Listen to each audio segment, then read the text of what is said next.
जानिए, कौन थे खूंखार बाघ का मुंह चीरने वाले हरि सिंह नलवा साथियों। सबसे पहले तो मेरी ओर से आप सभी को प्रेम भरा सत श्री अकाल।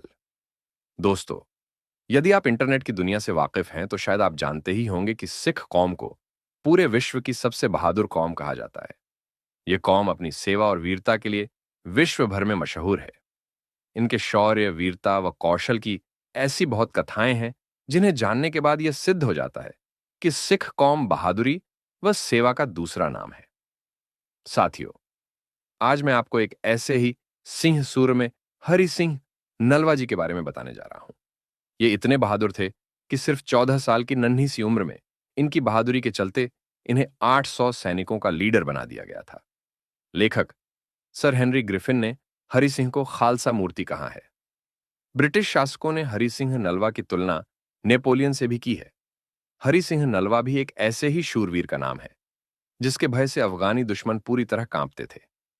अफगानियों के दिल में हरि सिंह नलवा की दहशत इतनी ज्यादा थी कि आज भी अफगानी महिलाएं अपने बच्चों को नलवा रागले, नलवा आया, बोलकर डराती हैं।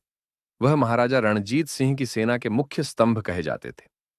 केवल 14 वर्ष की आयु में उन्होंने अपनी वीरता का ऐसा प्रमाण दिया कि उन्हें बाघ मार, अर्थात बाघ को मारने वाला, तक कहकर बुलाया गया। छोटी सी आयु में खूंखार बाघ का शिकार करने वाले हरि सिंह नलवा का जन्म 1791 में पंजाब के गुजरांवाला, पाकिस्तान में पिता सरदार गुरदयाल सिंह तथा माता धर्म कौर के घर हुआ। वह अपने माता पिता की इकलौती संतान थे। इसी कारण उन्हें घर से खूब दुलार मिलता था। लेकिन दुर्भाग्यवश महज 7 साल की उम्र में ही उनके सर से पिता का साया उठ गया। साल 1798 में पिता की मृत्यु के बाद हरि सिंह को उनकी माता ने ही पाला। आगे चलते हुए महज 10 साल की आयु में ही इन्होंने अमृतपान करके एक सच्चा सिंह बनने के लिए गुरु के चरण पकड़ ली। जिस उम्र में बच्चों को खिलौनों का शौक होता है, उस उम्र में हरि सिंह ने अस्त्र शस्त्र तथा घुड़ सवारी की शिक्षा का पूर्ण ज्ञान हासिल कर लिया था। उनके बल तथा पराक्रम का एक छोटा सा नमूना तब देखने को मिला जब 1805 में महाराजा रणजीत सिंह द्वारा प्रतिभा की खोज के लिए एक प्रतियोगिता का आयोजन किया गया। इत्तेफाक से इस दौरान हरि सिंह भी अपनी एक विवादित जमीन का विवाद सुलझाने महाराजा रणजीत सिंह के पास पहुंचे थे। यहां हरि सिंह ने महाराजा को बताया कि उनके दादा और पिता महाराजा के पूर्वजों महासिंह और चेत्र सिंह के अधीन अपनी सेवाएं दे चुके हैं। उसके बाद हरि सिंह ने प्रतियोगिता में भाला फेंकने, तीरंदाजी और घुड़सवारी में अपनी प्रतिभा का सर्वोच्च प्रदर्शन दिखाया। महाराजा रणजीत सिंह उनकी पृष्ठभूमि और छोटी सी उम्र में ही उनके इस बेहतरीन युद्ध कौशल से बहुत प्रभावित हुए। हरि सिंह से प्रसन्न होकर महाराजा ने उन्हें अपने दरबार में अपने खास सहायक का पद सौंप दिया। परंतु हरि सिंह को दरबार में नहीं अपितु युद्ध भूमि में अपना कौशल दिखाना था। पंथ के जानकार बताते हैं कि महाराजा रणजीत सिंह ने अपनी सेना की एक टुकड़ी, जिसमें 800 सैनिक थे, की कमान 14 वर्षीय बालक हरि सिंह के हाथों में सौंप दी थी। हैरान करने की बात तो यह थी कि इस नन्ही सी उम्र में न सिर्फ उन्होंने अपनी जिम्मेदारियों को संभाला, बल्कि जंग में दुश्मनों के साथ पूरी ताकत के साथ लोहा भी लिया। हरि सिंह अपने युद्ध कौशल से लगातार कोई न कोई बड़ा कारनामा करते आ रहे थे, जिससे महाराजा से उनकी नजदीकियां काफी हद तक बढ़ा गई थीं। वह अक्सर महाराजा के साथ शिकार के लिए जाया करते थे। विद्वान बताते हैं कि एक बार शिकार के दौरान एक खूंखार बाघ ने महाराजा की सेना पर हमला कर दिया। बाघ का यह हमला हरि सिंह के ऊपर हुआ था, जिसकी वजह से उनका घोड़ा मारा गया। हमला इतना अप्रत्याशित था कि हरि सिंह को अपनी तलवार निकालने का मौका भी न मिला। अब क्या था, एक खूंखार बाघ अपने खूनी पंजों के साथ उन्हें दबोचने के लिए सामने मुंह खोले खड़ रहा था। ऐसी स्थिति में बद्धे से बद्धे वीर का साहस एक क्षण के लिए डोल जाना स्वाभाविक होता है। परंतु हरि सिंह बाघ के सामने खाली हाथ ऐसे खड़े थे जैसे उन्हें पता ही ना हो कि डर किस बला का नाम है। कहते हैं कि उन्होंने बड्डी फुर्ती के साथ अपने दोनों हाथों से बाघ का जबड़ा पकड़दच लिया और देखते ही देखते अपने हाथों से उसका मुंह फाड़ डाला।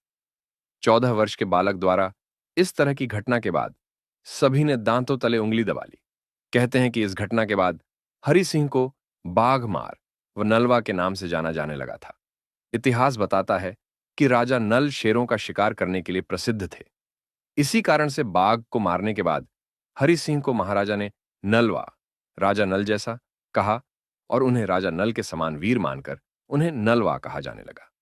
आपको बता दूं कि हरि सिंह नलवा की बहादुरी भारत ही नहीं बल्कि पूरी दुनिया में फैली हुई है। साल 2014 में ऑस्ट्रेलिया की विश्व प्रसिद्ध पत्रिका बिलियनियर ऑस्ट्रेलियंस द्वारा जारी की गई इतिहास के 10 सबसे महान विजेताओं की सूची में सबसे पहला स्थान हरि सिंह नलवा को दिया गया। इतना ही नहीं, यहां तक कहा जाता है कि जब अमेरिका अफगानिस्तान युद्ध अपने चरम पर था, तब सभी अमेरिकी जनरल अपने सैनिकों में जोश भरने के लिए सिंह सूर में हरि सिंह नलवा के किस्से सुनाते थे। हरि सिंह के नाम से उस समय अफगानी थर थर कांपते थे।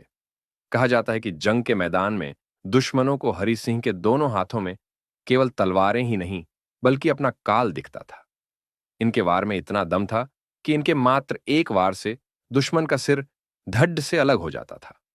हरि सिंह नलवा ने 1813 में अटक, 1814 में कश्मीर, 1816 में महमूद कोट, 1818 में मुल्तान, 1822 में मनकेरा, 1823 में नौशहरा आदि समेत 20 से अधिक युद्धों में दुश्मनों के दांत खट्टे करते हुए ऐतिहासिक विजय प्राप्त की।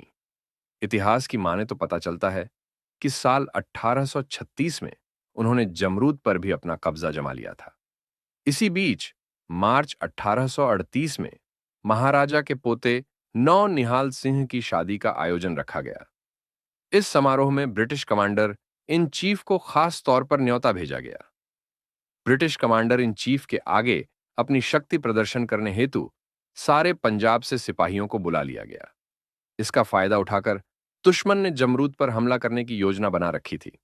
उनको लगा था कि हरि सिंह नलवा शादी समारोह में भाग लेने के लिए अमृतसर चले गए थे, परंतु ऐसा नहीं था। हरि सिंह को इस बात की भनक पहले ही लग चुकी थी कि उसके जाते ही जमरूद पर हमला हो सकता है। इसी कारण वह पेशावर में ही दुश्मनों का इंतजार करने लगे। फिर वही हुआ जिसकी उम्मीद की जा रही थी। विरोधियों ने जमरूद पर चढ़ाई कर दी।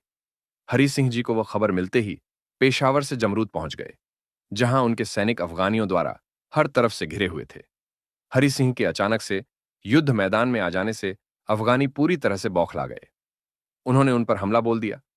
वह जल्दी से जल्दी हरि सिंह को मार देना चाहते थे, क्योंकि उन्हें पता था कि जब तक हरि सिंह खड़े हैं उनके मंसूबे पूरे नहीं हो सकते। अब दोनों सेनाओं के बीच घमासान मच गया। तलवारों का वह खौफनाक शोर भले ही अफगानी खेमे में डर का मंजर पैदा कर रहा था, इधर हरि सिंह का स्वास्थ्य ठीक नहीं था। बावजूद इसके उन्होंने दुश्मनों का गोला बारूद छीन लिया। हालांकि इस कोशिश में वह बहुत बुरी तरह से घायल हो गए थे। ऐसी स्थिति में उनका एक कदम भी आगे बढ़ाना आसान नहीं था। फिर भी अपनी धरती को बचाने के लिए उन्होंने हिम्मत नहीं हारी। वह लगातार दुश्मन को मारते रहे। इसी बीच एक सिपाही ने पीछे से आकर उन पर वार कर दिया। वार इतना जोरदार था कि हरि सिंह नहीं बच सके और लड़ते लड़ते अपनी धरती की गोद में सदा के लिए सो गए। हरि सिंह जी दुश्मनों के दिलों में अपने बनाए हुए डर को जानते थे, इसीलिए उन्होंने अपने सैनिकों को यह हिदायत दी कि उनकी मृत्यु की सूचना दुश्मनों को न मिलने पाए। सैनिकों ने हरि सिंह की आज्ञा का पालन किया। उनकी शहीदी की खबर अफगानियों तक नहीं पहुंचने दी। चूंकि दुश्मनों के मन में हरि सिंह नलवा का खौफ इस तरह से पसरा हुआ था कि वह हरि सिंह की मृत्यु के बाद भी उन्हें जीवित समझकर अपने स्थान से आगे नहीं बढ़े। कहते हैं वह एक सप्ताह तक हाथ पर हाथ धरे बैठे रहे। इतने समय में लाहौर की खालसा फौज यहां पहुंच गई और फिर अफगानियों को अपनी जान बचाकर वहां से भागना पड़ा। इस तरह से हरि सिंह नलवा ने मृत्यु को प्राप्त कर लेने के बाद भी न केवल जमरूद तथा पेशावर को बचाया, अपितु अफगानियों को उत्तर भारत की सीमाओं से भी खदेड़ दिया। अपने पीछे वह एक ऐसा पंजाब छोड़ गए थे जो एक अच्छे भविष्य की आस रख सकता था। लेकिन हम लोग आज उनकी दी हुई सीख से आज कहीं अलग से हो गए हैं। इसलिए शायद आज हमें संकटों ने घेर लिया है। यदि हम आज भी पंथ के ऐसे शूरवीरों के दिखाए हुए मार्ग पर चलें, तो यकीनन हम पुनः सपनों का देश बसा सकते हैं। साथियों, यह लेख कई अलग अलग जगह से जानकारी जुटाकर लिखा गया है। यदि किसी को भी इसमें किसी भी तरह की कोई भी त्रुटि नजर आती है, तो वह इसे ठीक करने में मेरी मदद कर सकता है।